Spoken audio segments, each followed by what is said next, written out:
Hello, everybody. Good to have you all here. It's 9 o'clock here in Ireland and UK, 10 o'clock in France and Spain. So today, Rodrigo is with us. I want to say thank you, Rodrigo. And Thanks our to topic you. today couldn't be the other, like Christmas and Spiritism. Let's understand a little bit more the meaning of the Christmas, the message behind it, and get to know if Christmas for the Spiritism has a different meaning from the other religion. So, Fayute, my friends, and let's start with Miss Gibbons. Good evening, Miss Gibbons.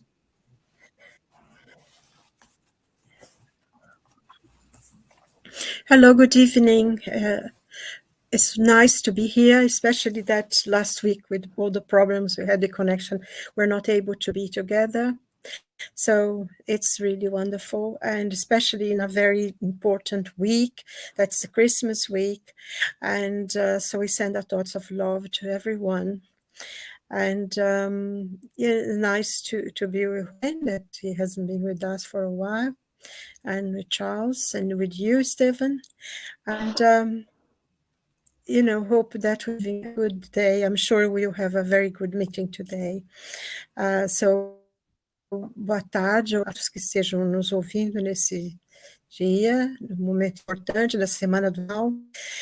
Queremos que as bênçãos de Deus sejam sobre todos nós, quando nos encontramos novamente, e que tudo dê certo e que nós vamos ter com certeza uma boa reunião. Então, que Deus abençoe a nós todos.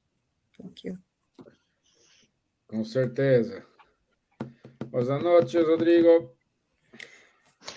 Buenas noches. Hola, mis amigos. Es una alegría estar con vosotros una vez más. Hoy tenemos una responsabilidad muy grande. Primero de hablar de nuestro Maestro Jesús, de las Navidades, de lo que representa estas Navidades realmente para nosotros y en especial lo que hablamos hoy para los espíritas. Y es una alegría poder compartir. Esperamos poder llegar a los corazones de cada uno de vosotros y al nuestro también. Thank you for the opportunity to be here. I'm very happy to be with such a team and with all of you this night. We are missing Elsa, Nadja, so miss you, ladies. So the subject today is great responsibility. We are here to talk about Jesus, what Christmas represents to all of us, and I hope we can fulfill this mission together and touch the heart of you and our hearts as well. So thank you so much. Good, good. Something I've seen. Bonsoir, Charles. Bonsoir Steven, bonsoir à tous. Très heureux d'être à nouveau parmi vous. Désolé pour la semaine dernière. Il y avait le plan A ne marchait pas, le plan B non plus, donc c'était un peu difficile. Mais nous voilà de retour et pour parler de ce même sujet, de Jésus selon le spiritisme. Hello everyone. So apologies for last week. It was not possible to connect, but plan A didn't work, plan B also not. But we are back here today, luckily, and very happy to talk about this nice theme, which is in this week of Christmas, talking about Jesus and according to Spiritism. Yeah. So once again, sorry, apologies for last week, but as Charlie said, plan A, B, C, and D didn't work, so we didn't have after D. So thank you for your comprehension and for your patience. So as usual, let me put the streaming here. Okay. There we go. Let's start. It's Christmas Eve, and Stuart Varney sat down with Father Jonathan Morris to discuss the true meaning of Christmas. Take a listen. Christmas to me is a special time. I don't feel like this at any other time of year. To me, it's not the shopping, it's not the presents, it's not the lights and the parties and all the rest of it.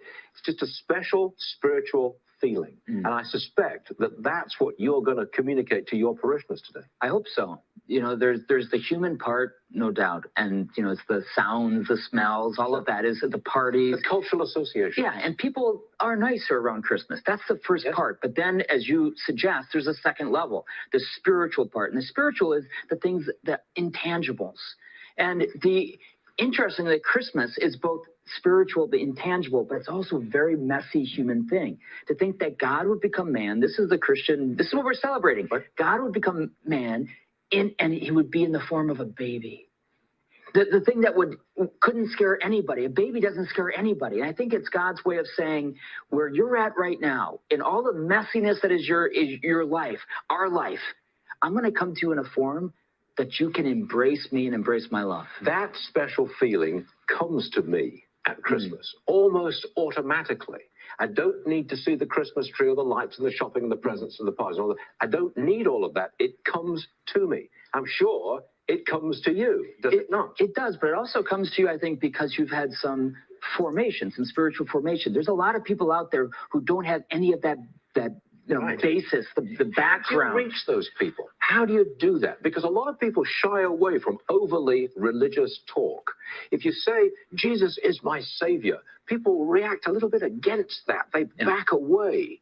You know, how do you reach it? Well, remember the famous phrase by St. Augustine, you know, my heart will be restless until it rests in you, Lord. So I think even those who don't have that spiritual background, the education, there's a restlessness in the human soul that can only be satisfied, in my opinion, by an understanding and a relationship with God himself that fills the soul. It's talk about the ultimate soulmate. That's who it is, in my opinion. Deep down, all human beings are hardwired to have a spiritual life. That's my belief. Yours? Yes, because the soul is eternal. That's why you don't say, you know, I'm going to love you for a little while, and then I'm not going to love you anymore. Well, love is tied to the soul, and the soul is tied to eternity, which is God.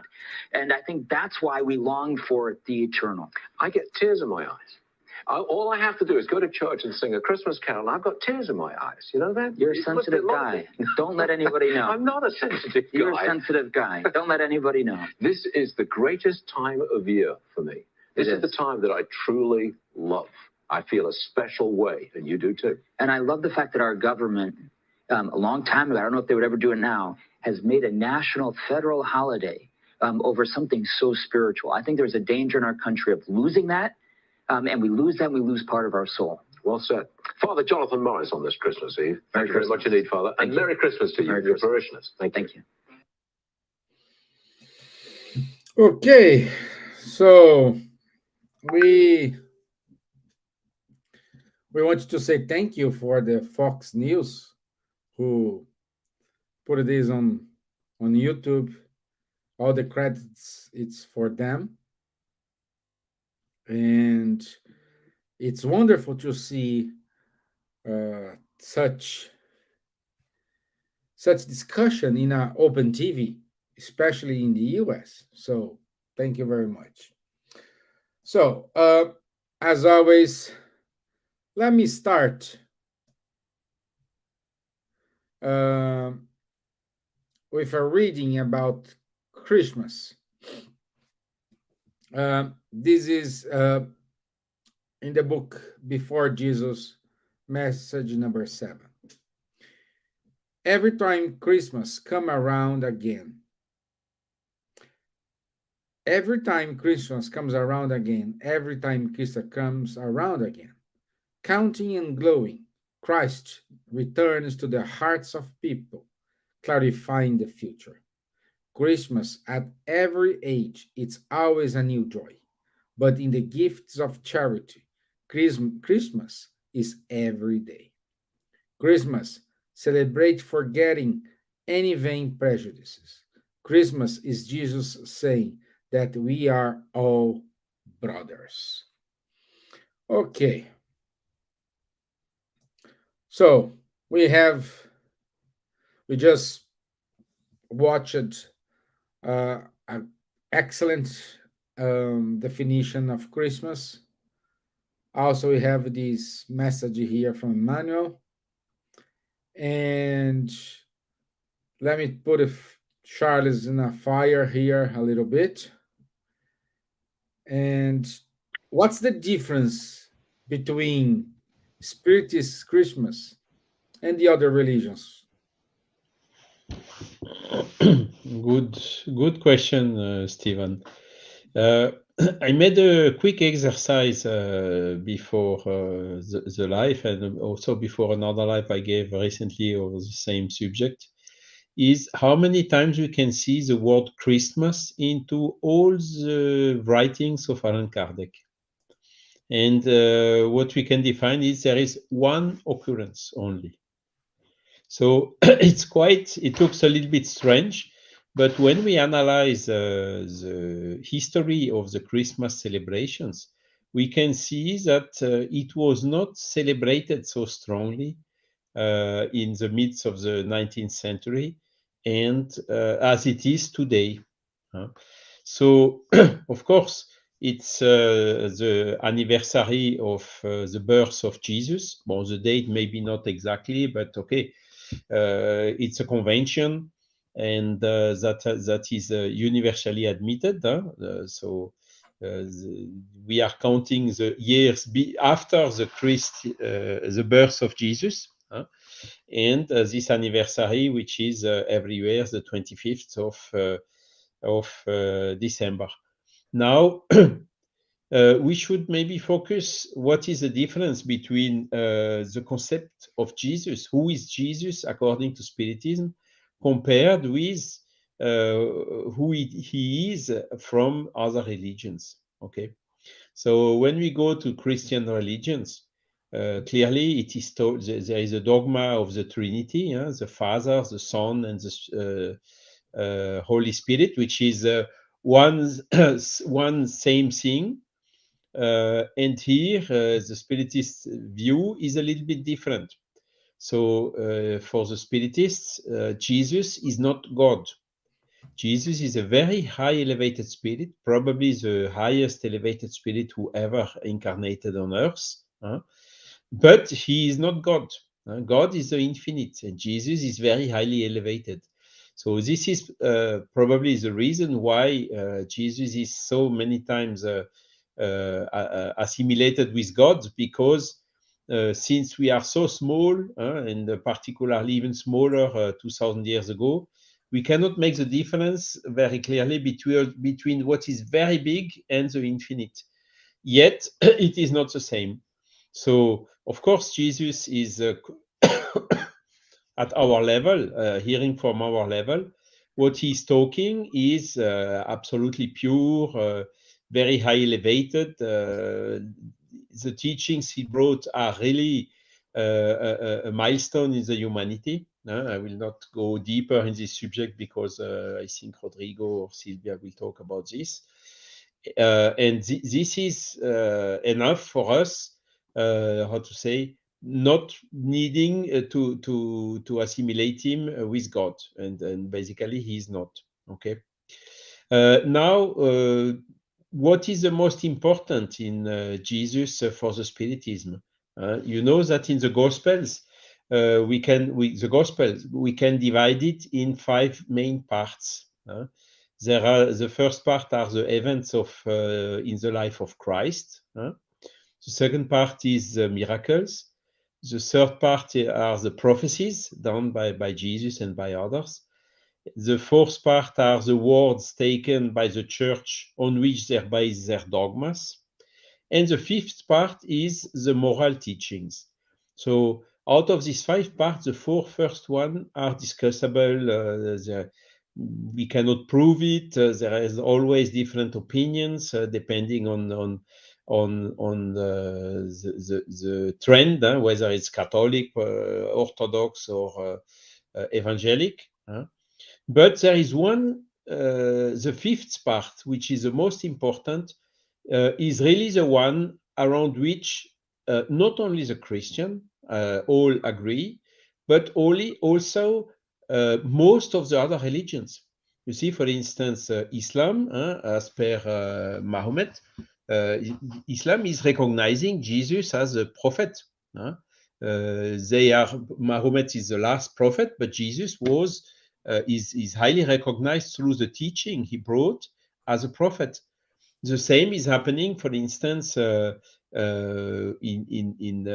Hindu religion. When you listen to some people like Gandhi, they really say clearly that one of the most fantastic books that has ever been written in the humanity is, for instance, the Sermon of the Mount, which is in the Gospel as well.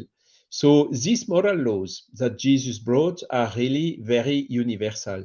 And this is really what Spiritism is encouraging to commemorate. Because what can we see today? Commemoration of Christmas. Of course, a lot of people go to meet their families, their parents, brothers, friends, and so on. So this is extremely positive, extremely important. Now, what is also during this meeting, what is also happening is a lot of food, a lot of drink, some abusing a little bit of these material things, giving gifts here and there and whatsoever. So what we can see is that the Christmas, which is celebrated, by the way, not only in the Christian countries, but also in non-Christian countries nowadays, turned into a kind of a more material commemoration. And yet, this is this is not the essential part. The essential part are the moral teaching of Jesus. So what we can see in the Spiritist movement, for instance, in the Spiritist groups, are during Christmas, it's even occurring with the British Union of Spiritist Societies every year. They are gathering, making the Christmas boxes. I think it's like this that you call it, with some basic food Shoebox. and The shoebox. sorry, Shoebox. yeah, with basic needs that they are distributing for free to people who have limited resources.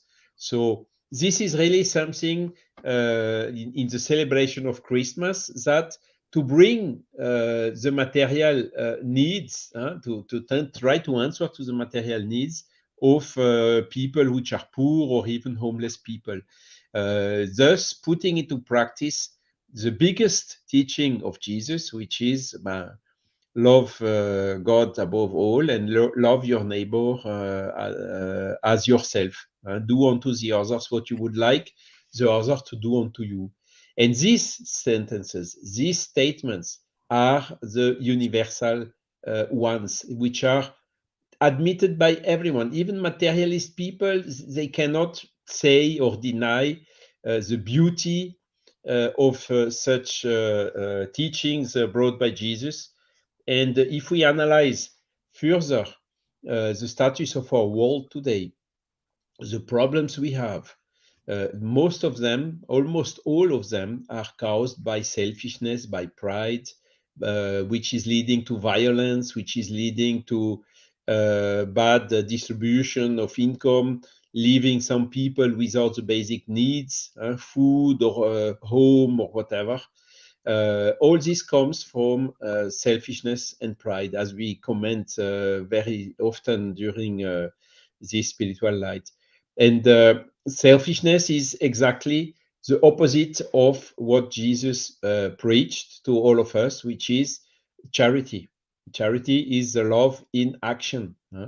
Charity is benevolence towards everyone, indulgence in relation of the imperfection of the others, and forgiveness of offenses. This is a definition that the spirits have given for charity. And if we think to the future of our humanity, we are now running into global warming. We have some wars that are not lasting and lasting and lasting. There is the one in Ukraine.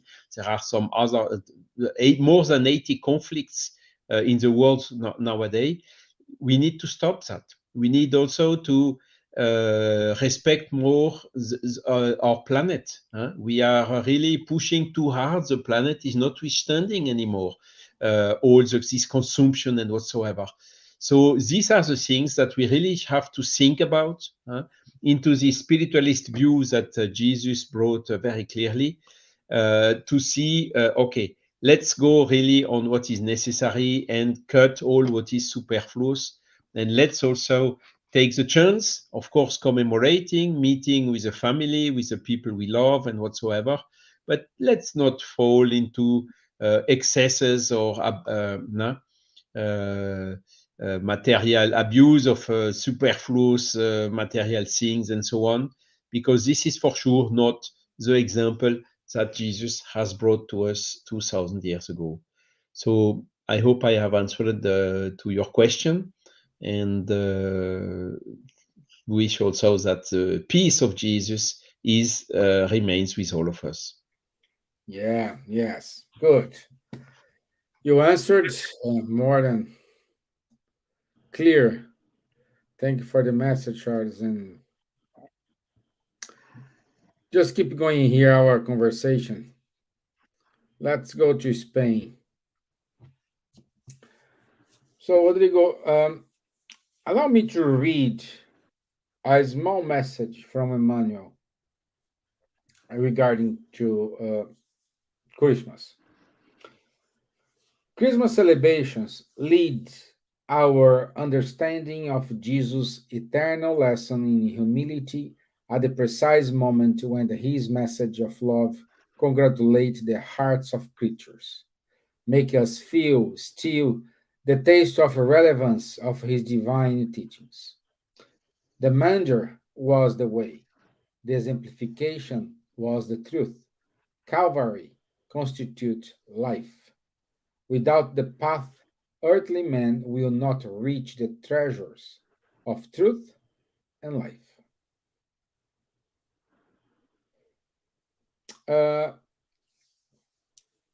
Based on what Charlie said, based on this short but strong and sharp message from Emmanuel, can we say the passage of Jesus of Nazareth through to the earth was a milestone for humanity? Well, thank you for the question. Yes, it's a strong and absolute yes. And it's so that way that we count our years uh, from before and after Christ. But this is not only because of anything else, but the importance of Jesus to us. So before I go to answer your question, I'll also read um, a passage from the book On the Way to the Light from Emmanuel. Mhm. And it's the chapter 12, the advent of Jesus, the Munger. The Munger marked the starting point for the saving lesson of the Christ, as if declaring that humility is the key to all the other virtues. The definitive age of humankind's spiritual adulthood had begun. For Jesus, with his divine exemplification, would deliver the code of fraternity and love to all hearts. So I think here we have a summary from Emmanuel that what really Jesus represented to the humankind. So when we study Spiritism, we study that there are three revelations. So first is Moses, the second is Jesus, and the third is Spiritism. So first, Moses, we are talking about justice and rights. So the Moses, let's say, laws or what he left to us is about justice and the rights of each one, which is basically our duties. But still, in that age or in that era, we were at that time we were in the childhood of humankind. So as such, we couldn't understand really what we should do, because we didn't want to do. So we needed to learn or to do things because we needed to. So therefore, God at that time, although Moses brought one God concept to the humankind, but it was circumscribed into to some people. I mean that population, and also, so it was God was like a punisher. Like if you don't do what I'm telling you to do, so you'll be punished. So that's how they understood God at that time. So it was based on fear. So with the second revelation, which came with Jesus, so this was much different. So Jesus showed us a merciful God. So a God as a father, full of love, full of respect for us, full of care for us. The belief that people had in God at that time. So it was very shocking. So it was very shocking. The God's kingdom, and that was very shocking for everyone. So and that created a kind of a division in our age, in our era. So that's why it was very important. So Jesus brought the message of love, as Emmanuel said here. So he was the divine exemplification of fraternity and love to all hearts. So first of all, Jesus came, and he didn't came only to the Hebrews, or only to the special people are chosen, the chosen ones for that period. He came to everyone. He said, God is for everyone. So first of all, this was shocking for all those people believing in God at that time, or the way they believed in God at that time. So and then he said, so we should help each other, and we should be exercise forgiveness, and not only 7 times, but as much as needed, not only like 7 times. So this was shocking for everyone. So all this message touched the heart of the people. So the poor, the people who were suffering, they understood that there was a way out. There was something else for them. And not only that, so Jesus brought the hope for the afterlife. So the understanding of our spiritual, let's say, nature. So showing them, hey, don't worry. So if you come with me, so your weight will be lighter. So you'll be suffering, although there is suffering here, but it would be much lighter because you are with me. And then there was hope for those who were suffering, and they didn't have any hope.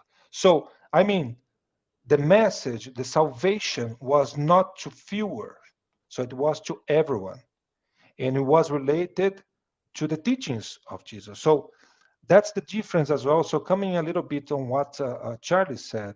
So salvation, Jesus for us is salvation in Spiritism. But the salvation is a little bit different, because it's not only believing in Jesus that we are saved. So he didn't came to pay for our sins, let's say.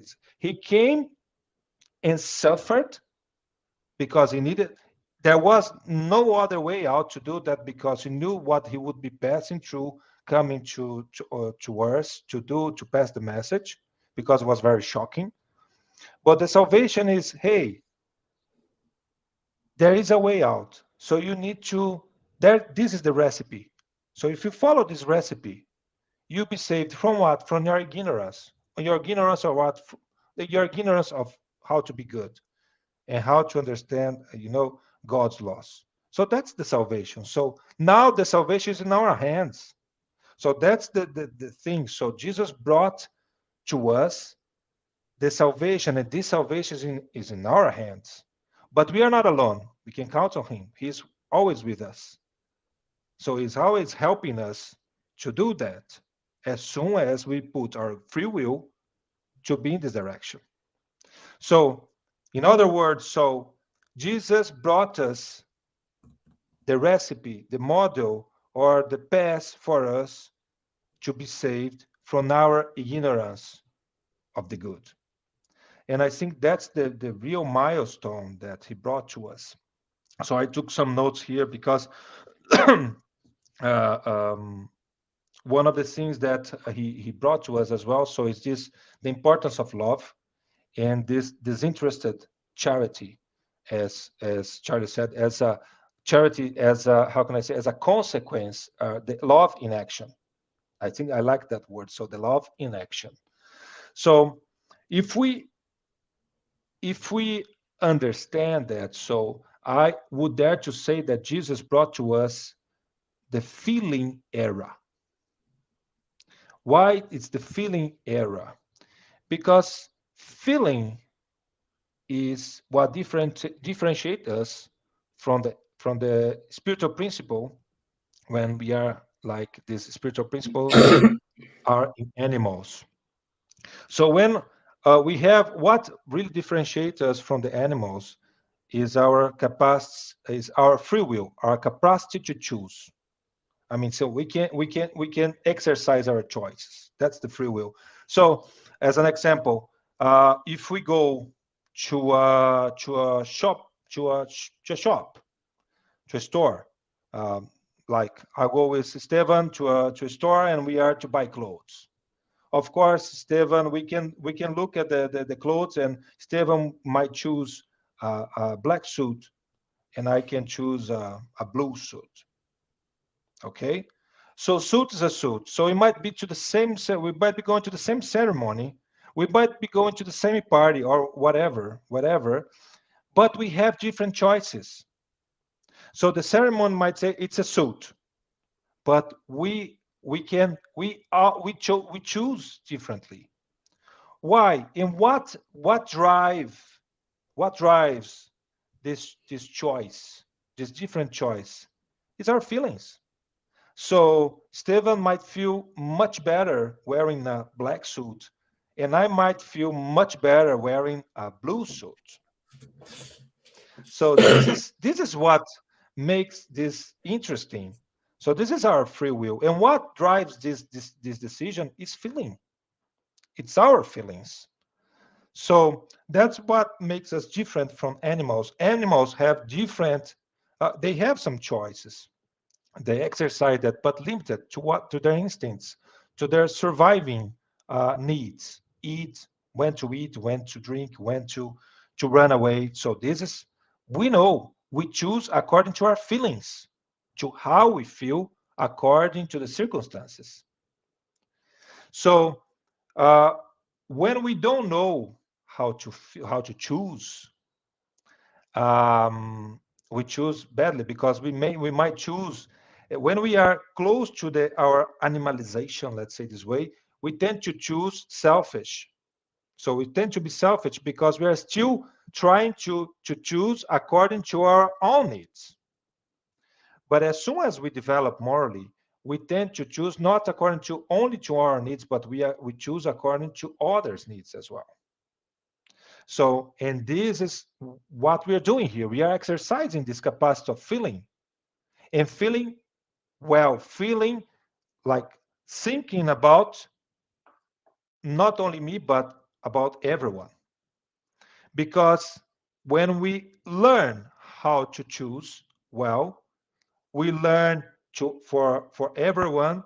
And if we do that, if I choose what's good for me and what's good for Stevan, what's good for Charles, what's good for Silvia, and if we all care for each other in that sense, so you need to agree with me that I don't need to care for myself, because everybody's caring for each other.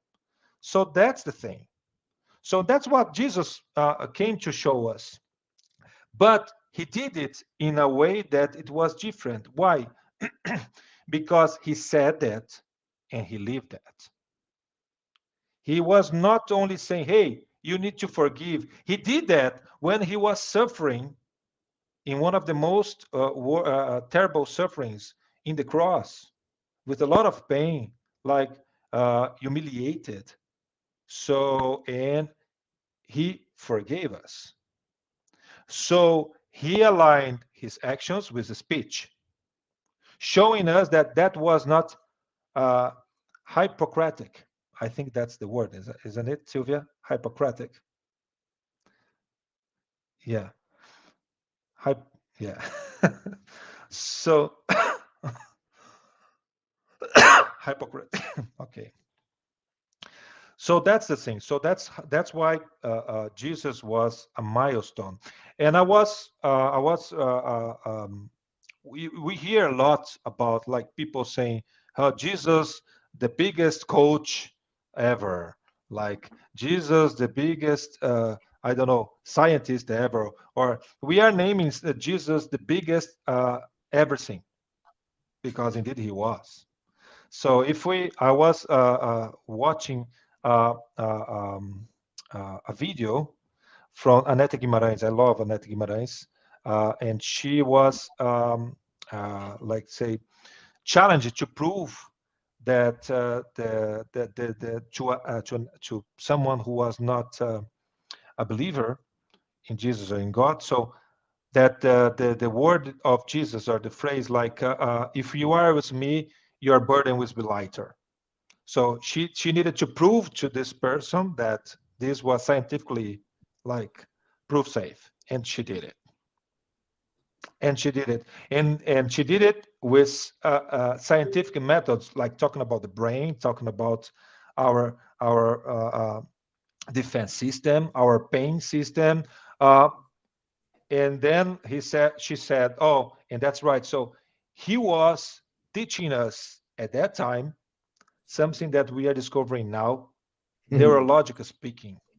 So Jesus was the biggest ever. So his energy, his vibration, his irradiation, his look, everything was so fantastic, that it was so impacting, that it's impossible not to consider Jesus a milestone. And in order to maybe to finish that, because I need to leave some space for Silvia, and I talk too much. So I think one of the things that Jesus left to us as a takeaway from that is the phrase when he said that love each other like I loved you. I think translating that's the same. So because if we love each other like he did, we'll be loving each other in the perfect way. So because we know that knowledge is not sustained without love, but also love without knowledge is it fails. So and Jesus didn't fail in any aspect. So if we do what he did, and we can, because he said that we can. So it's not because I'm telling you, but of course I cannot do that. But he said that you can do what I did, what I do, and much more. So it's because he's saying that we can do that, and if we try to follow his teachings, we can reach happiness. We can reach the God's kingdom inside of us and everywhere, and every place we are, and we can be much better people. We can be people who are really living together in a harmonic way, in a peaceful way.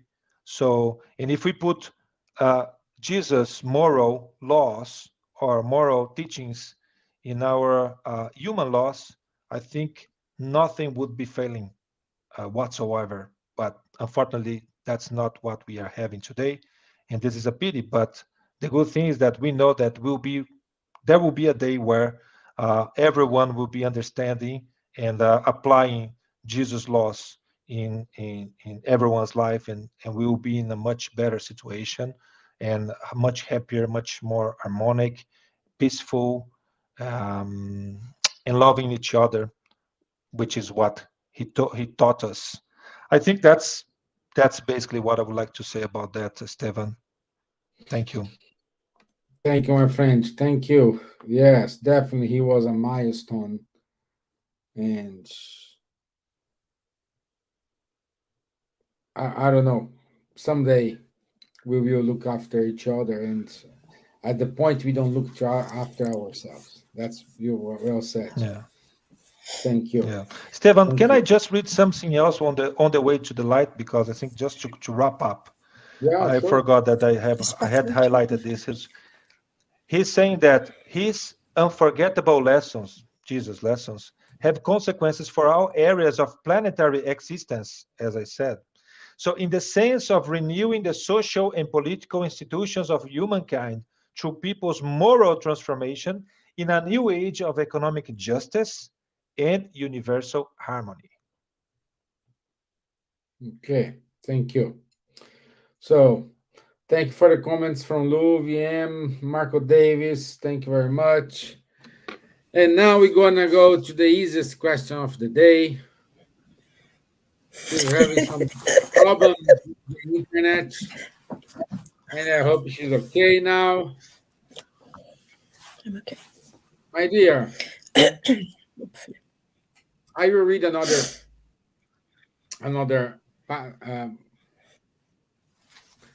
Passage. the celebration of Christmas for Spiritism is the acclamation of God's love for all, materialized in the exercise of charity towards himself, which leads to a moral transformation, and with the neighbor of each other.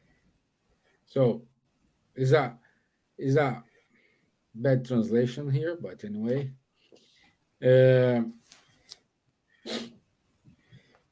If we go to the Spirit's book, question 208, we see that the Spirits said that the moral transformation, the charity, must be taught from the parents to the children. And what is this charity that we need to teach to our children? I think, hello. By the way, the word is hypocrite, Rodrigo.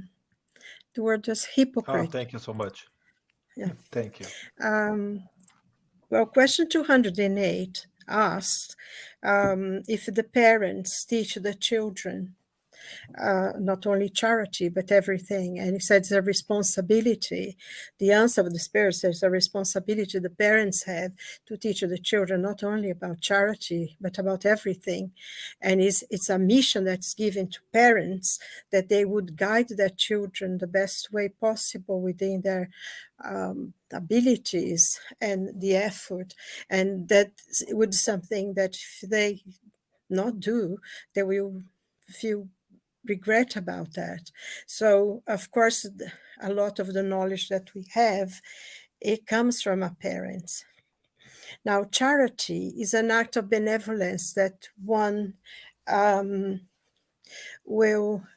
person offers to another, and it can be in many, many different ways. We know that, if we're in the Gospel according to Spiritism, there are whole chapters on this, that there is material charity, there is also intellectual charity, there is moral charity, and that is the most difficult for us to do, because it's easier to give money or to offer something than anything else.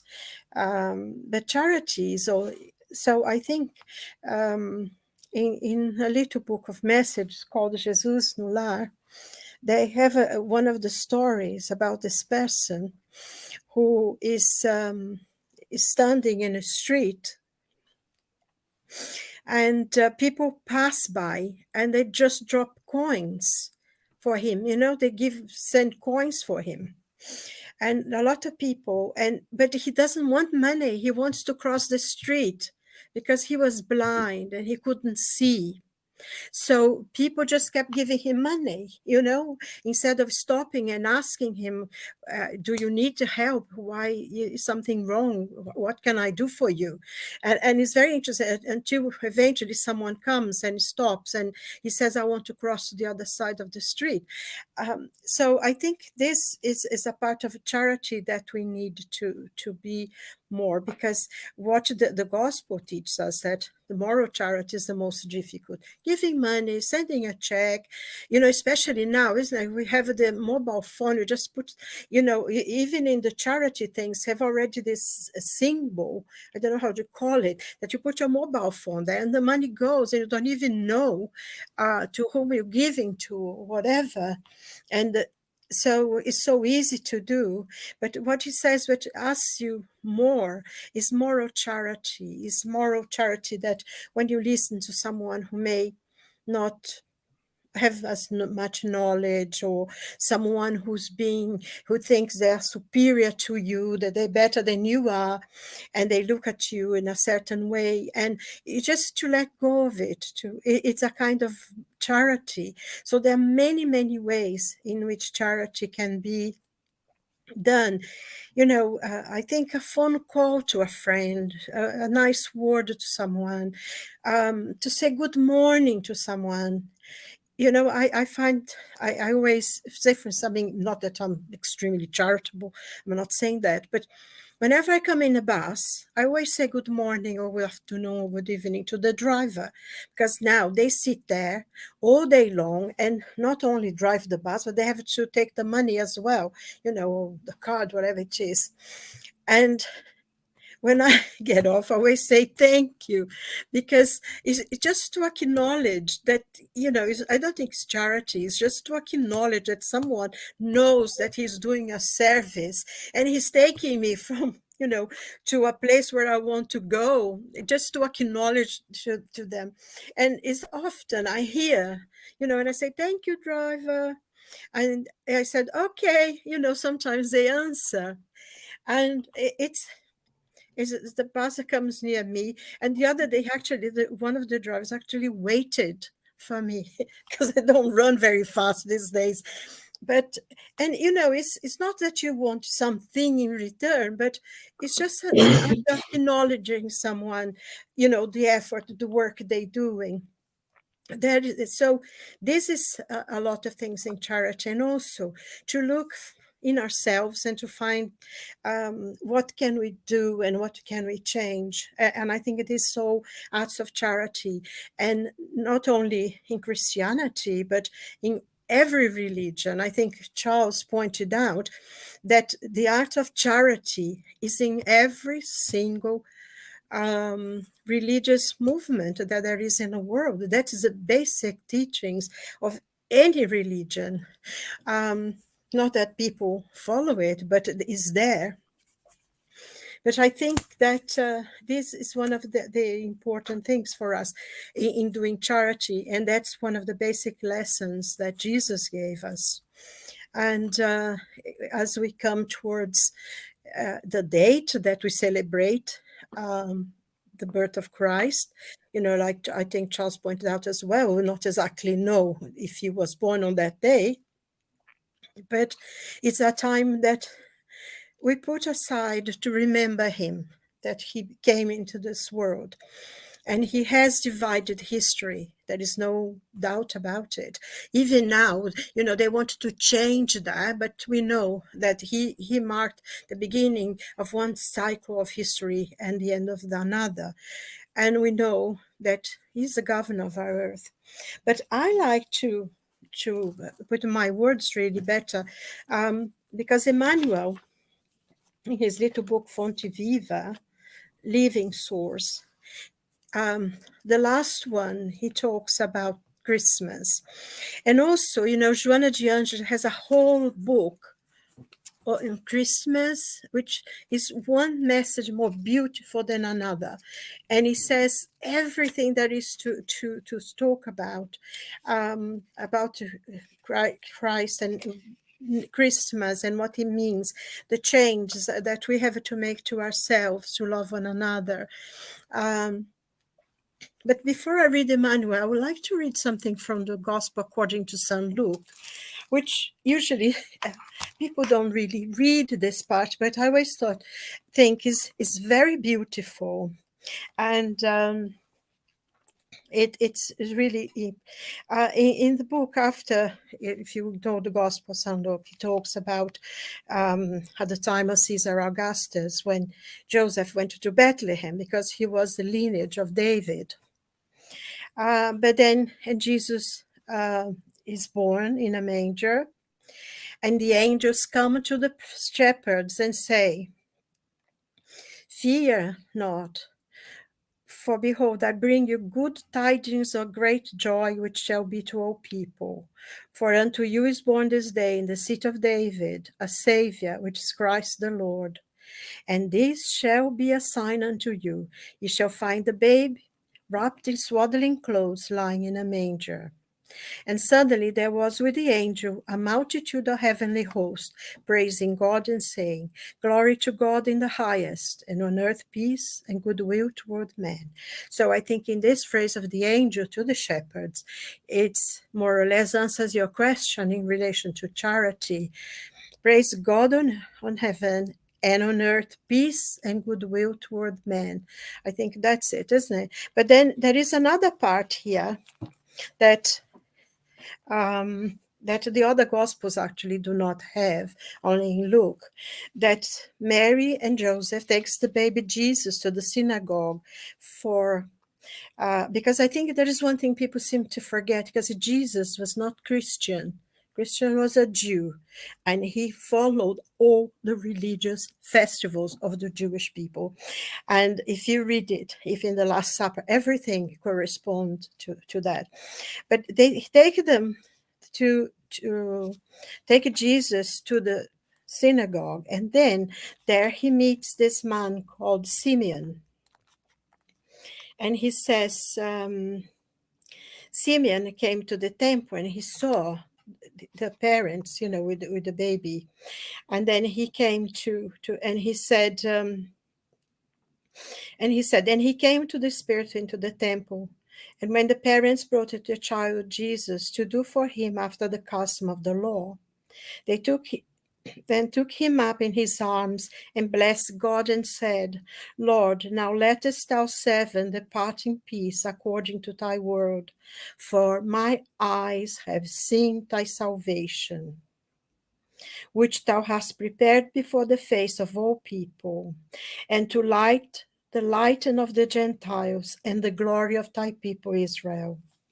So Simeon blessed them. And this part usually people don't talk about, but I find it so important that this man knew, even though he saw the baby, he knew who he was. And he says to God, I can go now because I've seen your salvation.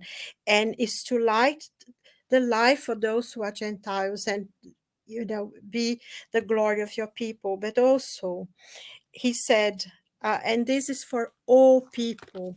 So that, I think, resumes what, in a way, many ways, Jesus was, recognized us when he came, because he brought to us love.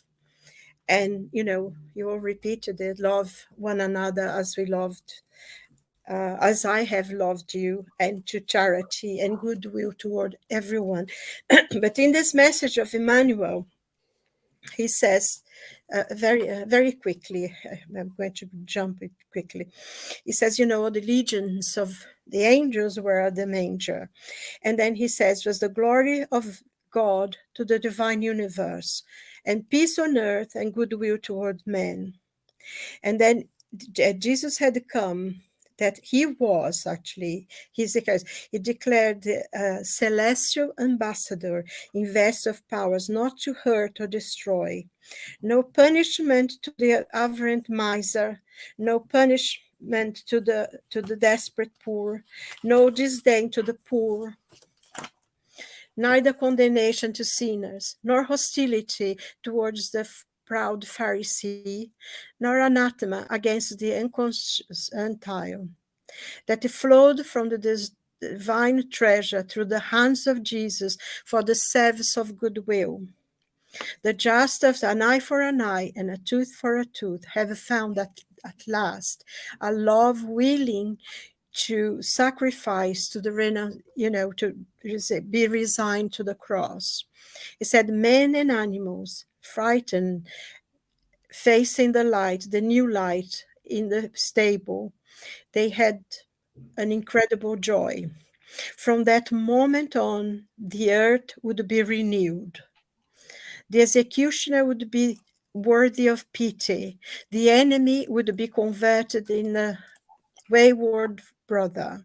The criminal would pass to the condition of a sick person. And in Rome, they would distinguish the killing in the circles. In Sidon, they would stop taking the eyes out of the slaves. In Jerusalem, they would no longer leave the sick people to the valleys, the lepers in those valleys of filth.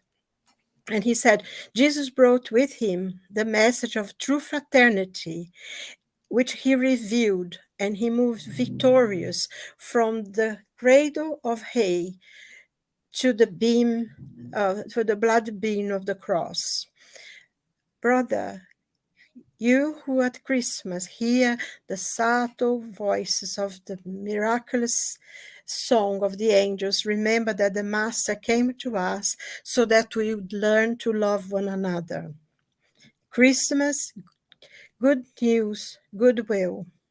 Let's extend the sympathy to everyone, and let's live truly with Jesus in the splendors of a new day. This is Emmanuel. In a way, he brings together everything. And whether you go to the Gospels, whether you go to Emmanuel, Joana de Angelis, or the Gospel according to Spiritism, or in other books of the codification, you find one thing. The reason why this spirit of light, the purest being that has ever come into this earth, he came to show us that we need to love one another, that we depend on one another, that only through giving help. I think Rodrigo mentioned something that I don't need to take care of myself so much, because if I take care of others, others will take care of me. And I think this is the thing that, to spread out the love that Jesus gave. And that was his mission on earth. And that's our mission, whether we are Christians or not. And Jesus himself, not everyone who says God will enter the kingdom of heaven, but those who do the will of his Father who's in heaven. So it's irrelevant whether one calls oneself Christian or any other religion. If you live in accordance to the basic teachings of your own code of ethics in whatever religion you fulfill, is the same basic things. Love one another, love God and love one another, and do to others as you would they do to you. And I think that was the base message of Christmas, of love and forgiveness and humility and peace to ourselves and to others. That's it. Sorry. Thank you, my dear.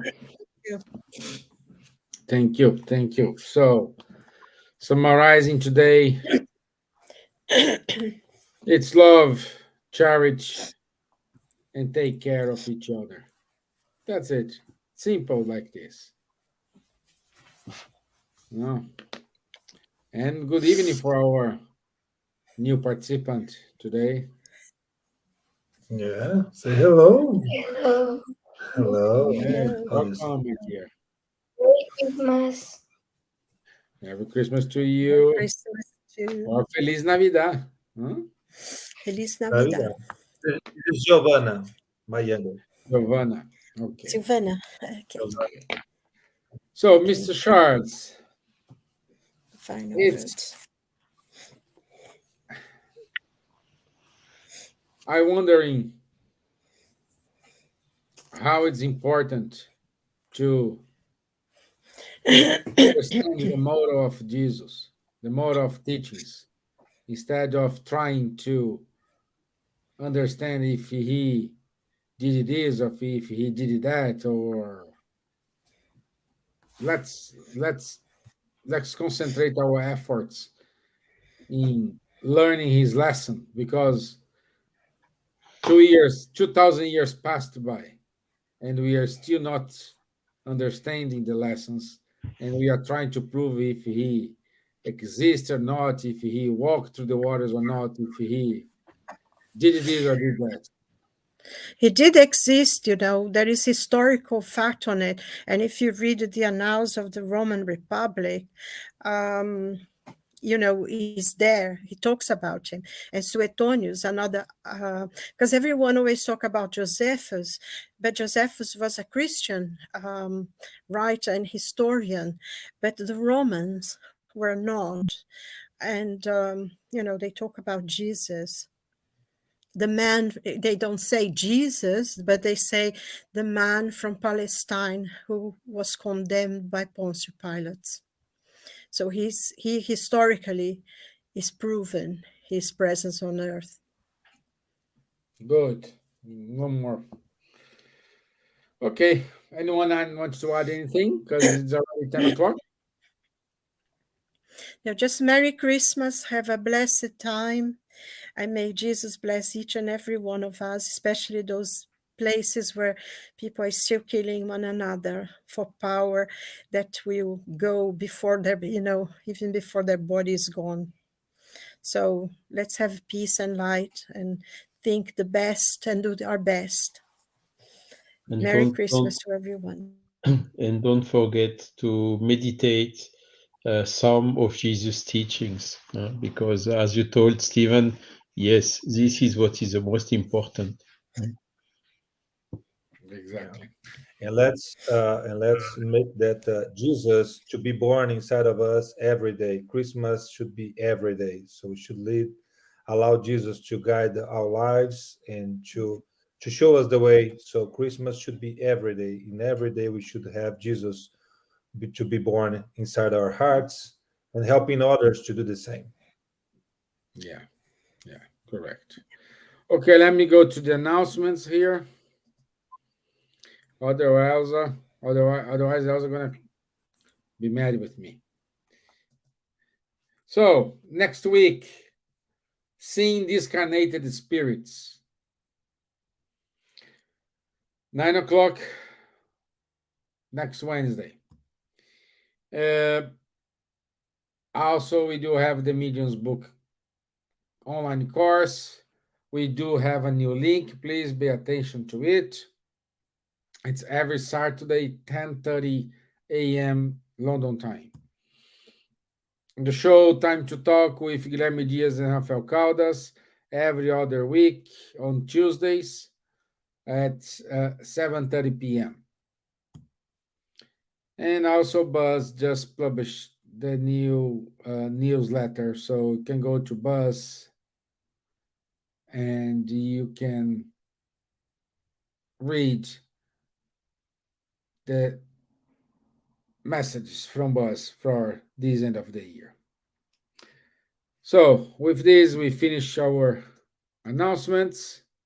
I want to wish you all of you a Merry Christmas.